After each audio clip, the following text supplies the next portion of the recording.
इस पर बुद्ध कहते हैं कि जीवन में कोई लक्ष्य बनाना गलत बात नहीं है। समस्या पैदा तब होती है जब हम पूरे का पूरा ध्यान उस लक्ष्य पर ही लगा देते हैं। आदमी को वर्तमान में जीना आना चाहिए। आप लक्ष्य बनाइए, उनके प्रति निरंतर मेहनत करिए, लेकिन इसके साथ साथ आपके दिमाग में ये ख्याल भी होना चाहिए कि आप अभी वर्तमान में जी रहे हैं। इसके बाद बुद्ध ने तनाव का दूसरा मुख्य कारण बताया, जो कि था ईर्ष्या।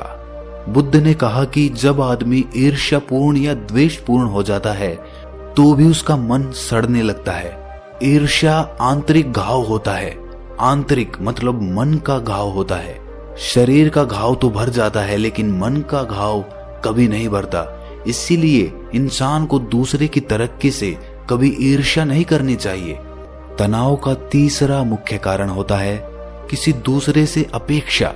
बुद्ध ने बताया कि एक बाप होने के नाते वो अपने बेटे से बहुत सारी अपेक्षाएं रखता है कि मेरा बेटा एक कामयाब इंसान बने, वो जिस तरह मैं चाहता हूं उस तरह का जीवन जिए।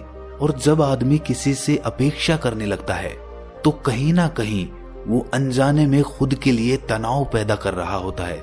जरा सोचिए कि वही बेटा अगर अपने बाप के हिसाब से नहीं चलेगा, वो नहीं बन पाएगा जो उसका बाप चाहता है, तो फिर उसके पिता के मन को तनाव पकड़ लेगा। इसीलिए किसी से भी अपेक्षा नहीं करनी चाहिए, ना ही दूसरे से और ना ही खुद से। इसके बाद तनाव का अगला मुख्य कारण बताते हुए बुद्ध ने कहा कि अरुचिपूर्ण कार्य करने से भी मन में तनाव पैदा होता है। जिस काम में हमारा मन ही नहीं लगता, जिसमें हमारी रुचि ही नहीं है, तो उस काम में हम अपना मन नहीं लगा पाएंगे। हमारा मन कल्पनाओं की उड़ान भरेगा और हमारा शरीर वहीं बैठा रहेगा। इसीलिए दोनों में दूरी पैदा होने की वजह से ये भी तनाव का कारण बन जाता है।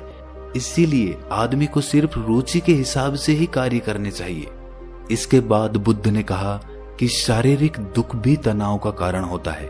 जब आदमी को कोई शारीरिक कष्ट होता है तो आदमी का मन उसी बीमारी के बारे में सोचता रहता है, जिससे उसके मन में दुख के विचार पनपते हैं और वहां पर तनाव पैदा हो जाता है।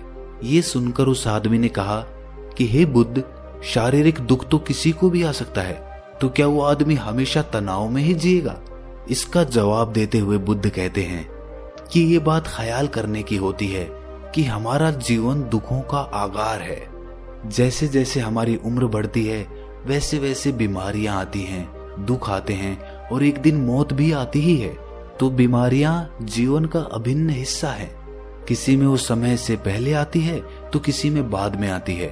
और जब इंसान का मन इसके बारे में समझने लगेगा तो वो अपनी बीमारी के बारे में सोचकर ज्यादा तनाव नहीं लेगा, क्योंकि वो जीवन का एक अभिन्न हिस्सा है। और इसके लिए आदमी को शारीरिक रूप से भी अभ्यास करते रहना चाहिए ताकि उसका शरीर लंबे समय तक स्वस्थ बना रह सके। और ये भी जान लो, तनाव का एक मुख्य कारण होता है अपनी योजनाओं को समझने के लिए वक्त न देना। कुछ इंसानों के मन में कोई ख्याल पनपता है और वो उस पर बिना सोचे समझे कार्य करना शुरू कर देते हैं, और जब उस काम में उन्हें नाकामयाबी मिलती है तो वो तनाव से भर जाते हैं, क्योंकि उन्होंने वो काम शुरू करने से पहले उसके बारे में पूरी जानकारी नहीं ली थी। आदमी को कोई भी योजना बनाते वक्त उसके बुरे परिणाम के बारे में सबसे पहले सोचना चाहिए। हमें ये सोचना चाहिए कि अगर ये योजना कामयाब नहीं हुई तो फिर मैं क्या करूंगा।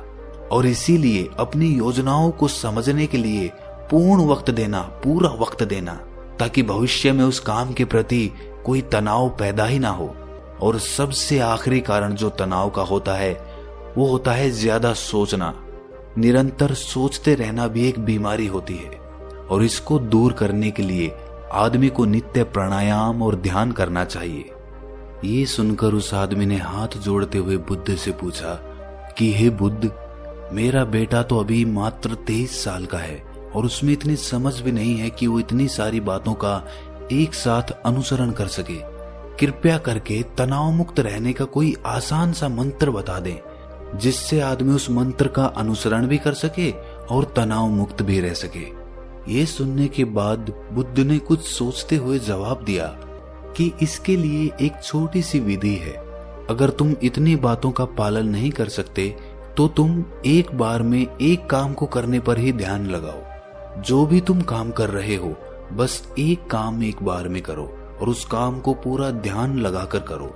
अगर तुम्हारा ध्यान इधर उधर भटकता है तो जब याद आए तो वापस उसे उसी काम पर लगा दो। ये सबसे आसान और सबसे अच्छा तरीका है तनाव मुक्त रहने का।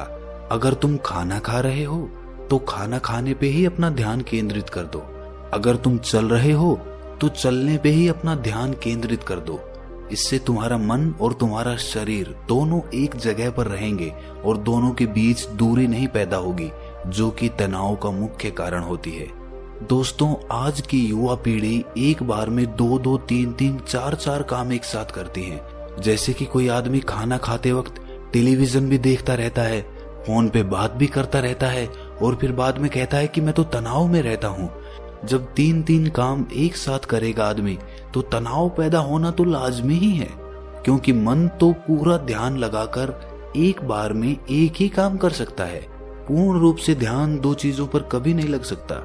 इसीलिए जहां तक संभव हो सके कोशिश कीजिए कि आप अपना ध्यान एक ही काम पर लगा पाएं। तो दोस्तों, कैसी लगी आपको ये कहानी कमेंट सेक्शन में जरूर बताना, और अच्छी लगी तो इस चैनल को सब्सक्राइब करना मत भूलना। तो मिलते हैं अगली कहानी में, तब तक के लिए अपना ख्याल रखें।